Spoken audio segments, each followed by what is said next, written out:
Bienvenue sur Thailand News. Au programme de cette édition, inondation meurtrière en Thaïlande.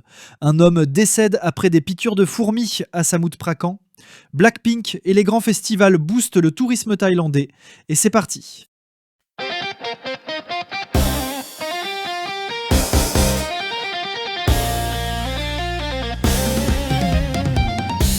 Graves inondations en Thaïlande, 22 morts et près de 369 000 personnes touchées dans 19 provinces. Les services d'urgence distribuent activement nourriture et fournitures tout en surveillant la montée des eaux causée par les fortes pluies et le débordement des rivières pendant la mousson.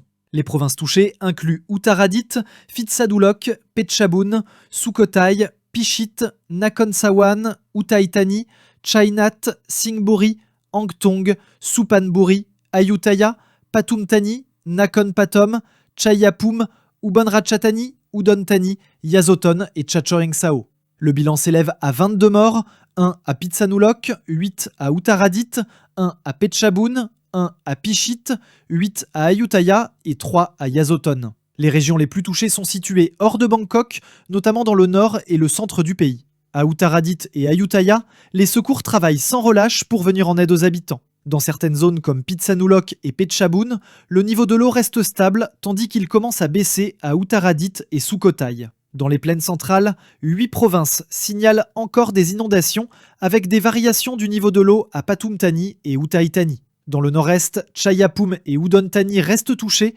mais la situation est stable. À l'est, Chachoeng Sao demeure sous surveillance, en particulier le district de Bang Nam Prio, où l'eau continue de monter. À Bangkok, les autorités se veulent rassurantes, aucune inondation majeure n'est prévue. Le gouverneur Chhatchart Sittipunt indique que le débit du fleuve Chao Phraya reste en dessous des niveaux critiques et que les digues ainsi que les barrières de sacs de sable devraient suffire à protéger la capitale. Le gouvernement a annoncé une aide financière de 9 000 bahts par foyer sinistré. Cette mesure a été approuvée lors de la première réunion du Comité national de gestion des catastrophes 2025, tenue le 6 octobre. Cependant, la menace persiste. Les restes de la tempête tropicale Matmo pourraient provoquer de nouvelles pluies intenses dans le nord, le nord-est et l'est du pays. Un Thaïlandais de 39 ans est décédé après avoir été piqué par des fourmis alors qu'il élaguait un arbre à Samut Prakan au sud de Bangkok. Il aurait succombé à une réaction allergique fulgurante. Certaines espèces de fourmis en Thaïlande, notamment les grosses fourmis rouges, sont particulièrement agressives. Leurs piqûres provoquent une douleur intense, mais elles sont rarement mortelles. Malheureusement, la victime, perchée sur un arbre, n'a pas pu échapper à la violente attaque. L'incident s'est produit le mardi 7 octobre vers 16 h dans une plantation située près du temple Swasawang Arom dans le district de Bang Bo. La police de Klongdan a découvert le corps d'Ekapan Tianpantong, allongé sur le dos, les poings serrés, présentant plusieurs marques de piqûres de fourmis mais aucune blessure grave. Son employeur, Pirom Jayakan, a expliqué qu'Ekapan travaillait pour lui depuis plus de 10 ans et qu'il le considérait comme son propre fils. Ce jour-là, il lui avait demandé, avec un autre employé, de tailler des branches d'arbres pour éviter qu'elles n'atteignent les lignes électriques. Alors qu'il coupait les branches, Ekapan a soudain crié de douleur, signalant des piqûres de fourmis. En tentant de redescendre, il s'est effondré. Ses collègues ont essayé de le ranimer avec des herbes médicinales et de l'eau froide, mais son état s'est rapidement aggravé. Il aurait eu des convulsions avant de perdre connaissance. Les secours, arrivés sur place, n'ont pas pu le réanimer. Les enquêteurs privilégient la thèse d'une réaction allergique sévère. Le corps a été transporté à l'institut médical Chakri Naruebodindra pour une autopsie. Un collègue a confirmé avoir également été piqué à plusieurs reprises sans subir de réaction grave. La mère de la victime, Saipin Pantap, a déclaré ne nourrir aucun soupçon concernant le décès de son fils et n'a pas tenu l'employeur pour responsable, soulignant qu'il avait toujours pris soin de lui. Certaines fourmis rouges présentes en Thaïlande peuvent infliger des piqûres extrêmement douloureuses et provoquer dans de rares cas des réactions allergiques potentiellement mortelles. Les concerts de Blackpink et les grands festivals comme le Wonderfruit ont fait exploser les recherches d'hébergement en Thaïlande. Le royaume mise sur le tourisme événementiel pour renforcer son attractivité et stimuler son économie en 2025. Autrefois, les voyageurs venaient surtout pour les plages et les couchers de soleil. Aujourd'hui, la culture pop influence fortement les tendances touristiques.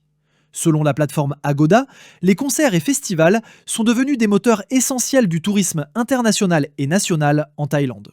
Les prochains concerts de Blackpink, prévus du 24 au 26 octobre au stade Rajamangala de Bangkok, ont déjà provoqué une hausse spectaculaire des réservations. Les recherches d'hébergement dans la capitale ont grimpé de 18% à l'approche de l'événement. Le Vietnam, la Malaisie et Taïwan enregistrent les plus fortes hausses d'intérêt, jusqu'à 266% pour le Vietnam. Cette demande s'explique notamment par l'absence de concerts du groupe dans plusieurs pays de la région et par la popularité mondiale de Lisa, membre thaïlandaise du groupe. En Thaïlande, les recherches d'hébergement à Bangkok ont bondi de 130%, confirmant l'impact direct de la K-pop sur le tourisme local. Les grands festivals contribuent également à cette dynamique. Les recherches liées au festival Rolling Loud Thailand, prévu à Pattaya avant son annulation, avaient augmenté de 36%. Le Wonder Fruit Festival, programmé du 11 au 15 décembre à Pattaya, a connu une hausse de 10% des recherches internationales, principalement venues de Corée du Sud, des Philippines et de Singapour. Le Wonder Fruit est un événement unique, mêlant art, musique, nature et durabilité dans un cadre en plein air au cœur de Pattaya. Il propose des expériences immersives, des repas fermiers, des installations artistiques et des ateliers culturels. Selon Akapand Rodkong, directeur national d'Agoda pour la Thaïlande, le tourisme événementiel devient une force majeure. En accueillant des événements et festivals de classe mondiale, la Thaïlande renforce sa position de destination touristique mondiale. Agoda s'engage à aider les voyageurs à vivre ces expériences tout en rendant les séjours plus accessibles. Et chaque jour, retrouvez sur Thailand News les dernières informations en français sur la vie, la culture et l'actualité du royaume de Thaïlande. Abonnez-vous, laissez un like et activez la cloche pour ne rien manquer des prochaines actualités.